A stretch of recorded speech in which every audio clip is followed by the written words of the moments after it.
cual obviamente van a tocar también parte de lo que vamos a mencionar el día de hoy, pero de todas maneras hay algunas cosas, digamos, previas al ciclo menstrual que tenemos que entender para poder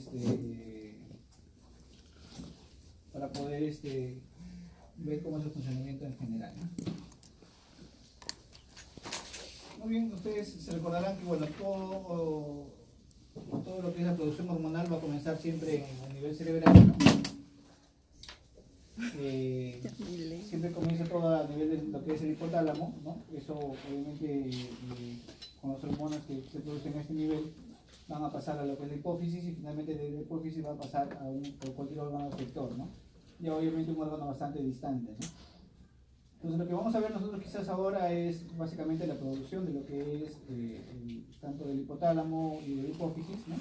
Y ya finalmente lo que es la parte ya netamente del útero, lo que corresponde a la parte del ciclo menstrual, eso ya lo verán el día de mañana, ¿ya? Entonces, se acordarán pues que hay varios ejes, ¿no? Bueno, y el eje que vamos a tratar el día de hoy va a ser básicamente el eje de lo que es hipotálamo, hipófisis, gonadal, ¿no?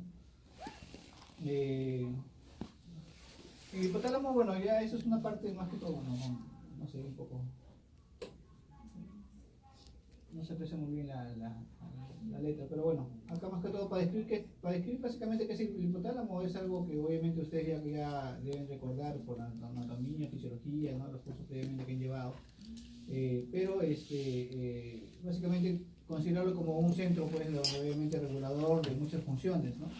En la cual a partir de ahí es que se van a poder producir una serie de hormonas que finalmente van a influenciar en el funcionamiento de todo nuestro organismo, ¿no? Básicamente en nuestro caso, ¿a qué nos vamos a referir? A la GnRH, ¿no? La hormona liberadora de gonadotropina, ¿no? ¿Está bien? Que es lo que nos interesa para lo que es la parte del curso y la parte del capítulo, ¿no? Esta GnRH va a tener una producción distinta, vamos a ver que va a variar dependiendo del momento en el cual se encuentra la mujer, ¿no? No es lo mismo una mujer que recién haya nacido, no es lo mismo una mujer que esté en edad reproductiva o una mujer en la posmenopausia, ¿no? Entonces obviamente la función o la secreción de esta GnRH va a variar en cada una de esas etapas, ¿no? Bueno, acá más que todo tratábamos de estudiar algunas de las funciones del hipotálamo en forma general, ¿no? Básicamente lo que vamos a tratar de ver es con respecto a lo que es el eje hipotálamo-gonadal, como les mencionaba, ¿no?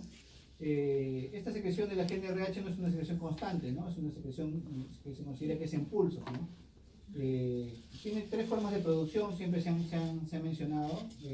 Básicamente puede ser una producción mensual, una producción que se dice de cada 24 horas, que generalmente es a predominio nocturno, y una producción aproximadamente de cada 30 minutos, ¿no? Entonces, dependiendo del tipo de producción que se dé, es que obviamente uno va a tener un efecto diferente a nivel ovárico y a nivel uterino también, ¿no? Básicamente, ¿qué es lo que vamos a querer lograr con la GnRH? Que bueno, obviamente que llegue a la hipófisis y que en la hipófisis se produzca la FSH y LH, que son las dos hormonas que finalmente son las que van a participar directamente en los órganos efectores, ¿no? Ya, como decíamos, este eje no es el mismo, durante los diferentes tipos de vida, ¿no? Van a haber algunas variaciones, ¿no? Por ejemplo, no es lo mismo durante la vida fetal, no es lo mismo durante la vida neonatal, prepuberal o la etapa puberal, ¿no? Que es donde obviamente ocurren todos los cambios y la mujer comienza a tener ya o a desarrollar más a plenitud sus órganos sexuales, ¿no? En la vida fetal, ¿qué va a pasar, no? Como dice ahí, las neuronas de GnRH migran, dice, de la placa olfatoria hacia el hipotálamo, ¿no? Entonces, básicamente, ¿qué es lo que tenemos que entender acá en la vida fetal, ¿no? El control nervioso, dice, la secreción de la gonadotropina hipoficiarias no madura hasta la semana 20, ¿no? Eso es lo principal, que quiere decir que antes de ello no hay mayor función de esta hormona, ¿no? Dice, la importancia de la secreción de LH y FSH verificada entre la semana 10 y 20 en el feto sería independiente del control de las neuronas de la GnRH, ¿no?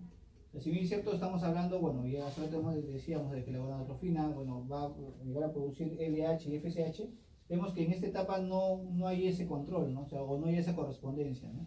Se producen indistintamente, ¿no? ¿Ya? Eso es lo que más o menos tenemos que entender en la etapa fetal, ¿no?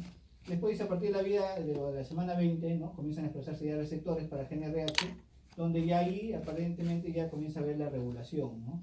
La regulación de la producción de FSH y LH producto de la secreción de la GNRH, ¿no? Esto es un gráfico más o menos porque trata de representar o esquematizar lo que es cómo es el funcionamiento, ¿no? Pueden abrir la puerta porque hace calor, ¿no?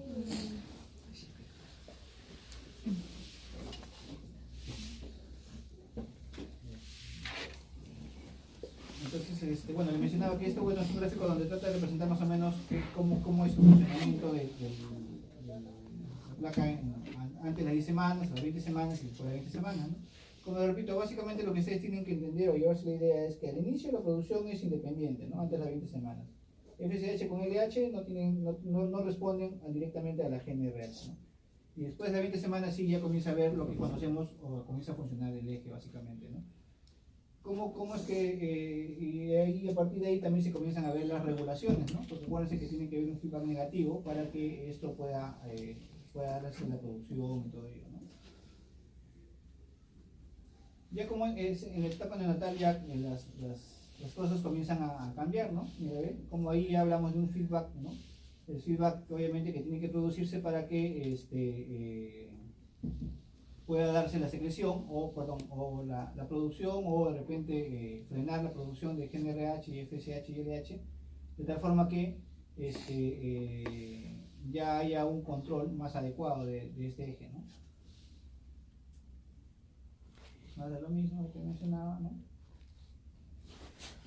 Y en la etapa prepuberal, ¿qué va a pasar? ¿No? Como dice, luego de la activación neonatal, bueno, se produce, como dice ahí, el silenciamiento del eje hipotálamo hipófisis gonadal, quiere decir que obviamente durante toda la infancia este eje no ha estado prácticamente funcionando, ¿no? Este silenciamiento dice que aproximadamente 10 años y acompaña al individuo durante toda su infancia, ¿no? Se caracteriza por un nivel de operación bajo del eje de hipotálamo hipófisis gonadal, ¿no? ¿Cómo es que se produce este silenciamiento? O sea, ¿cómo es que deja de funcionar este eje durante esta etapa, ¿no? Entonces, lo que va a haber o lo que va a ocurrir es que no va a haber esta generación de pulsos de GNRH, ¿no?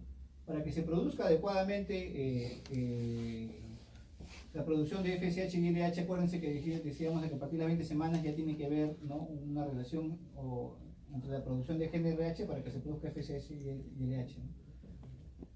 Como no va a haber estos pulsos durante estos 10 primeros años aproximadamente, ¿no? Entonces no va a haber mayor producción, ¿no? Tanto de una u otra hormona, ¿no? ¿Ya? Esto también otro gráfico donde también intentamos explicar más o menos cómo es que se da este tipo de, cómo es que normalmente funciona y cómo es que deja de funcionar después, ¿no?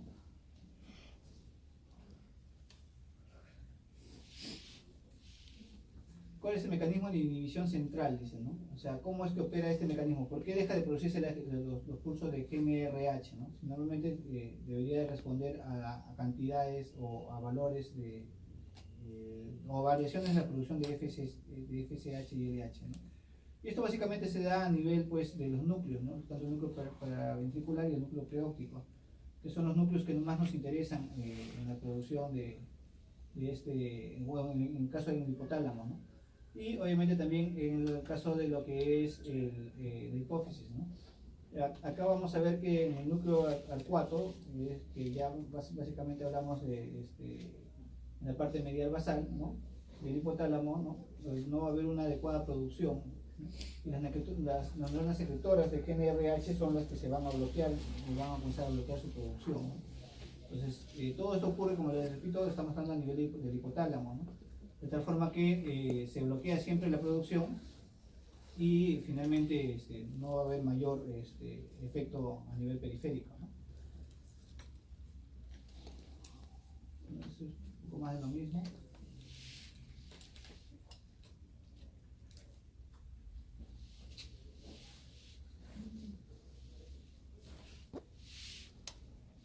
Mire, ¿qué pasa en como dicen, la vida postnatal temprana, ¿no? Como durante el tiempo que el feto ha estado en el vientre, ¿no? Ha habido siempre producción de estrógenos y progesteronas, obviamente maternos, ¿no? Hay también, se considera una cierta producción de todas maneras por parte fetal, ¿no? Pero que obviamente esta producción es muy mínima, ¿no? Que finalmente va a influenciar de todas maneras en la producción, ¿ya? Como dice ahí, la caída dice neonatal de los esteroides placentarios, ¿no? Porque obviamente ya no hay ningún aporte exógeno para el feto, ¿no? O para el recién nacido, de estrógenos y progestágenos, finalmente hace que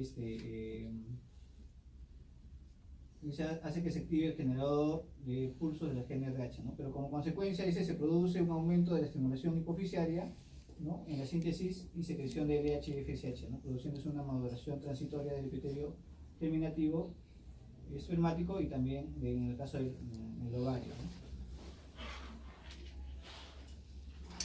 ¿no? Esta etapa prepuberal. ¿Cómo se produce el paso a la pubertad, ¿no? Primero existen varios mecanismos que operan en paralelo, pero que tienen diferentes funciones, ¿no? Una función, por ejemplo, es la función de causal directa y la otra función es función permisiva, ¿no? ¿Cómo es la función de causal directa?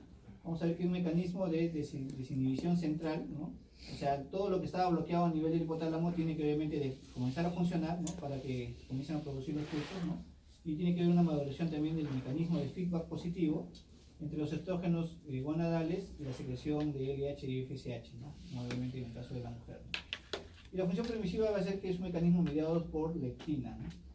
Que es una molécula que también participa en desbloquear este eje, ¿no? Acuérdense que decíamos 10 años ha estado prácticamente sin funcionar el eje, ¿no?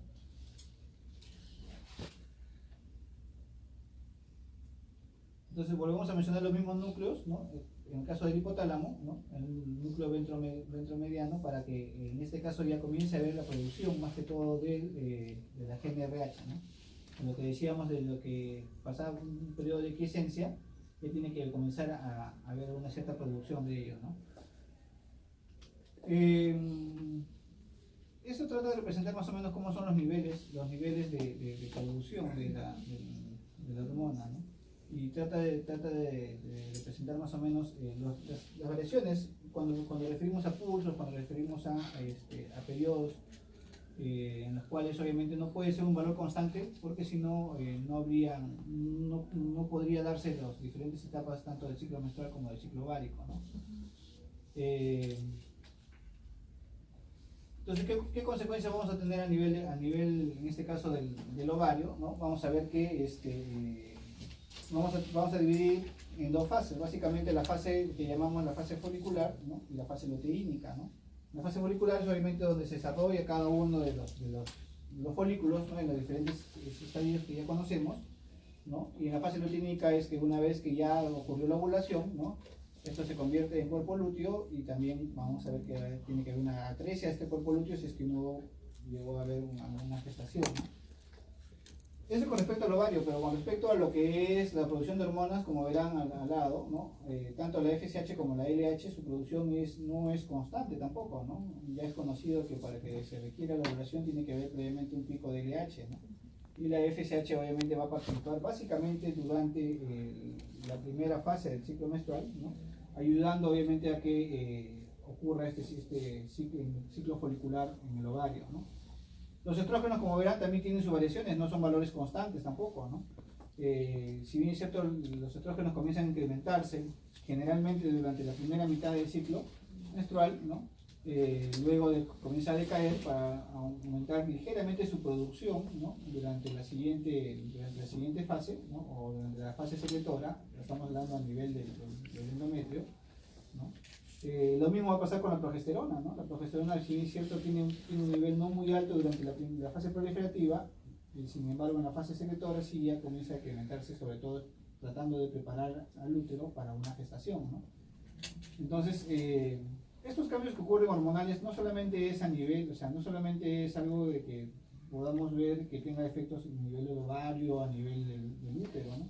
Sino también, por ejemplo, hay cambios que ocurren hasta cambios de comportamiento en las mujeres, ¿no? No es lo mismo una mujer que esté en la fase proliferativa a una mujer que esté en la fase secretora, ¿no? O sea, muchas veces no tienen la misma conducta, no tienen tampoco la misma predisposición hacia determinadas cosas, ¿no? Por eso que hay una patología que se llama el síndrome premenstrual, ¿no? Que trata de explicar, por ejemplo, cómo ocurren todos los cambios de comportamiento a nivel producto de estas variaciones hormonales, ¿no? En las mujeres, ¿no? Y que finalmente alguna alteración en ellas puede conllevar pues, a que tengan un problema mayor, ¿no? Entonces, como repito, siempre estamos acostumbrados solamente a ver de repente que bueno, se producen hormonas y que la mujer ovula o la mujer menstrua, ¿no? Pero ya tenemos que dejar de lado ese pensamiento porque las hormonas no solamente participan a ese nivel, sino también participan en otras funciones que también son importantes para la vida diaria de la mujer, ¿no? Bueno, lo anterior era, ¿se acuerdan? Había una parte que era la función, bueno, en este caso vamos a hablar de la función permisiva, ¿no? En la cual cómo es que permite que también ya el hipotálamo, bajo la producción de GnRH, comienza a estimular ya, ¿no? La producción directamente de LH y FSH, ¿no? Si bien es cierto, la GnRH es única, ¿no? ¿Ya? Y sabemos que la GnRH obviamente va a llegar al hipotálamo, perdón, al hipófisis, perdón, y va a producir ya sea LH o FSH, pero tiene que haber alguna forma de diferenciación, ¿no? Porque si es que llega una misma molécula a la hipófisis y esta tiene las células obviamente determinadas, tendría que ser un efecto similar en ambos y tendrían que producirse los dos a la vez, ¿no? Pero sin embargo hemos visto que, por ejemplo, en determinado momento hay mayor producción de LH, en determinado momento hay mayor producción de FSH. Esto va a deber básicamente al tipo de producción o a la forma cíclica, perdón, a la forma de pulsos que tiene que darse la GnRH. Durante la primera fase, que es la fase proliferativa, hablando a nivel endometrial, o la fase folicular a nivel ovárico, ¿no? Vemos que hay una mayor producción de FSH, habíamos dicho, ¿no? Es porque el ciclo los pulsos de GnRH tienen una forma de producción, ¿no? Y ya cuando estos pulsos cambian en su duración, en el tiempo y todo ello, es que en la hipófisis entienden de que ya deben de dejar de producir FSH y más bien para comenzar a producir LH, ¿no? O sea, no sé si me están entendiendo esa parte, ¿no? O sea, es la misma hormona, ¿no? Que siempre hemos hablado, no es que un tipo de GnRH produzca LH y otro tipo de GnRH produzca FSH, ¿no? Sino básicamente, si se produce, por decirte, cada 5 minutos vamos a producir FSH, ¿no? Y si se produce cada media hora vamos a producir LH. Algo así más o menos para que puedan entender, ¿no? Ya esa interpretación, de acuerdo a los ciclos, ya se hace a nivel hipofisiario, ¿no? Para poder ver qué tipo de hormona es la que finalmente se va a producir, ¿no?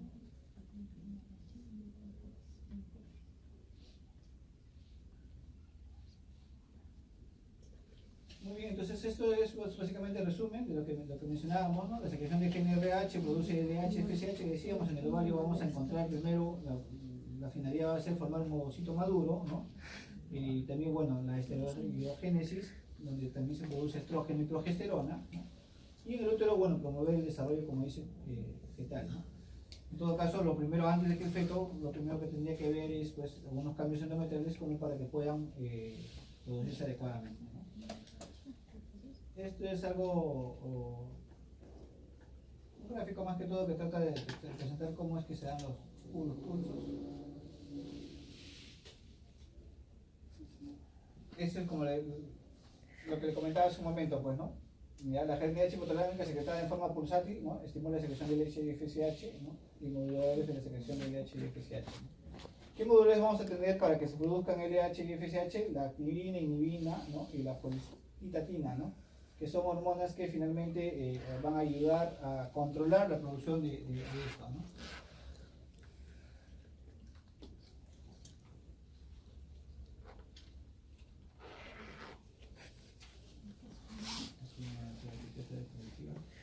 Esto es lo que les mencionaba hace un momento acerca de cómo es que va cambiando en el ovario cada uno de los folículos, ¿no? Acuérdense que la finalidad es es llegar a la ovulación. Obviamente, pues durante el periodo embrionario, ¿no? Durante el periodo fetal, ¿no? El óvulo va a contener, perdón, el ovario va a contener millones de folículos, ¿no? Que estos obviamente se van a ir atreciando cada vez a medida que va pasando el tiempo, ¿no? Para que tengan una idea más o menos, pues se dice que aproximadamente se seleccionan 100 de estos folículos, ¿no? Y solo uno de ellos es el que finalmente en cada ciclo menstrual termina transformándose en un óvulo y saliendo al exterior, ¿no? Entonces estos folículos, la mayoría de sus casos pues se aprecian, ¿no? Si nos ponemos a contar, ¿no? Básicamente en toda la edad reproductiva de la mujer, ponte a grosso modo que sea de 15 a 45 años, son 30 años nada más, y solamente usamos, o la mujer usaría en toda la etapa, fértil 12 óvulos, pues no necesitaría más de 400 óvulos para poder cumplir con su función, ¿no? Pero sin embargo pues existen millones, ¿no? Millones de óvulos que están ahí a la espera de ser estimulados para poder alguno de ellos salir al exterior, ¿no? Sin embargo, toda esta cantidad obviamente hace que finalmente la selección natural haga que se elija, entre comillas, al folículo más preparado, de tal forma que se pueda evitar, digamos, la presencia de algún tipo de patología, enfermedades o malformaciones, ¿no? Entonces, y obviamente el producto que pueda derivar de la concepción de ese óvulo no tenga alguna característica o alguna patología asociada, ¿no? Esto generalmente ocurre más o menos durante los primeros años, no hay mayor problema, ¿no? El problema más se presenta cuando ya la mujer está llegando a la menopausia, ¿no? Por encima de los 40 años, ya la posibilidad de que haya un producto con un tipo de malformación, con un tipo de déficit, es mayor, ¿no? Producto de que ya la selección de óvulos por cada vez los óvulos que quedan son de menor calidad y finalmente podría darse con mayor facilidad esto, ¿no? Acá más o menos tratamos de ver cómo es que se dan la embriogénesis de todo lo que es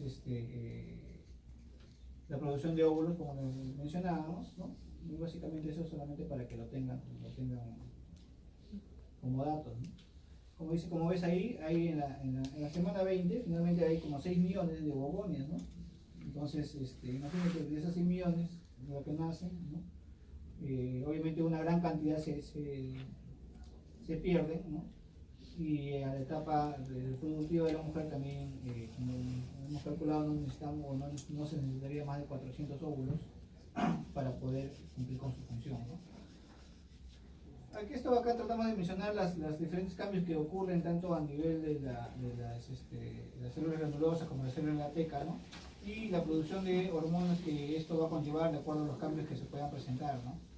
Acuérdense que tanto los estrógenos como progestágenos tampoco no son valores constantes durante todo el ciclo, que en definitiva vamos a tener algún cambio de todas maneras, ¿no?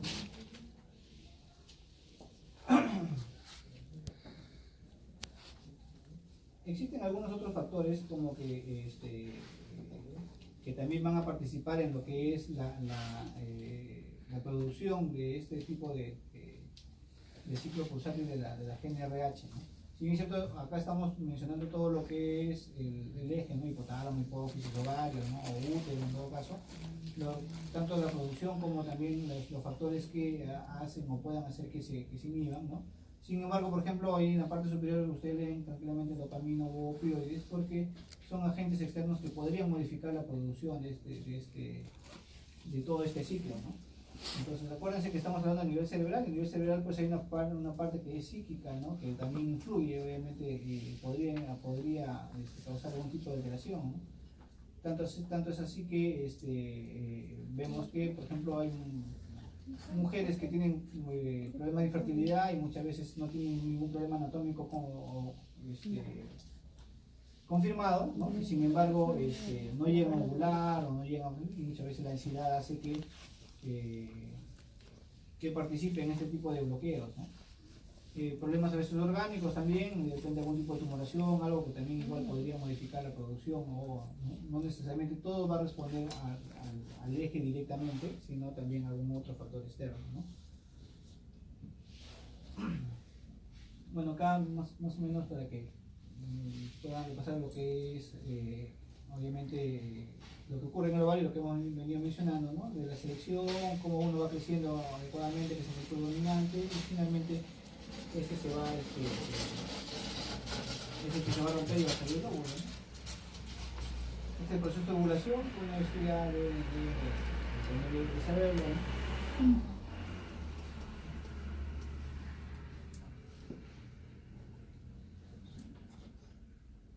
Una vez que ocurre la ovulación, obviamente lo que queda, ¿no? Se va a convertir en lo que llamamos el cuerpo lúteo, ¿no? Y el cuerpo lúteo básicamente la función va a ser producir progesterona para que, si en caso hubiera una gestación, esta pueda mantenerlo hasta que la placenta pueda ejercer esa misma función, ¿no? ¿Ya? Si es que no hubiera ningún tipo de gestación, este cuerpo lúteo se aprecia, ¿no? O sea, se comienza a involucionar y tendría que desaparecer, ¿no?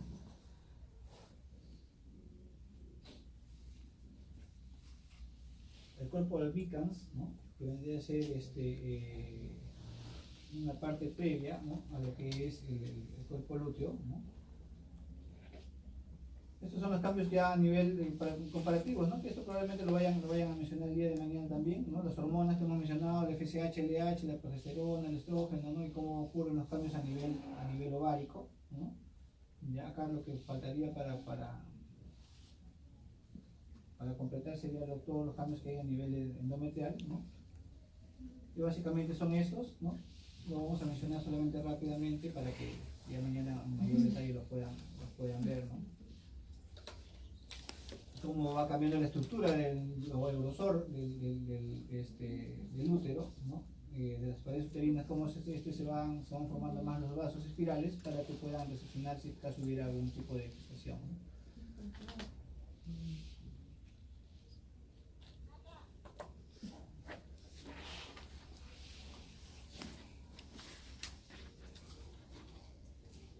Acá nuevamente vamos a ver lo que es la producción de lo que es la GnRH, acuérdense, ¿no? En la etapa prepuberal, como decíamos, ¿no? En resumen, no hay ninguna producción, en la etapa ya lo que es la etapa reproductiva comienza a secretarse en forma de pulsos, ¿no? Y la etapa menopáusica va a haber un incremento, ¿no? ¿Por qué un incremento constante? Porque obviamente ya no hay ninguna producción o no hay ningún efector que pueda hacer la retroalimentación y parar la producción, ¿no? ¿Ya? Muy bien, estas son algunas preguntas ¿Qué otros cambios también ocurren? No solamente ocurren cambios, como decíamos, en el ovario, también pueden ocurrir cambios en el moco cervical, ¿no? Donde, dependiendo de la fase que estemos, ¿no? Vamos a ver que el moco puede ser más favorable o más hostil para la gestación, ¿no? Que es la finalidad, ¿no? Estos son algunos indicadores de ovulación, o sea, cómo podemos saber si es que la persona está ovulando o no, ¿no? Y básicamente podemos, ya sea que medimos altos niveles como ese de progesterona sérica, ¿por qué tenemos que encontrar niveles altos de progesterona? Porque para que haya ovulado obviamente ha tenido que romperse este folículo y ha tenido que producirse cuerpo lúteo y este cuerpo lúteo tiene que comenzar a producir progesterona, ¿no? Si no hubiera progesterona, entonces definitivamente no hay cuerpo lúteo, ¿no? Y si no hay cuerpo lúteo es porque obviamente ningún folículo se rompió, ¿no?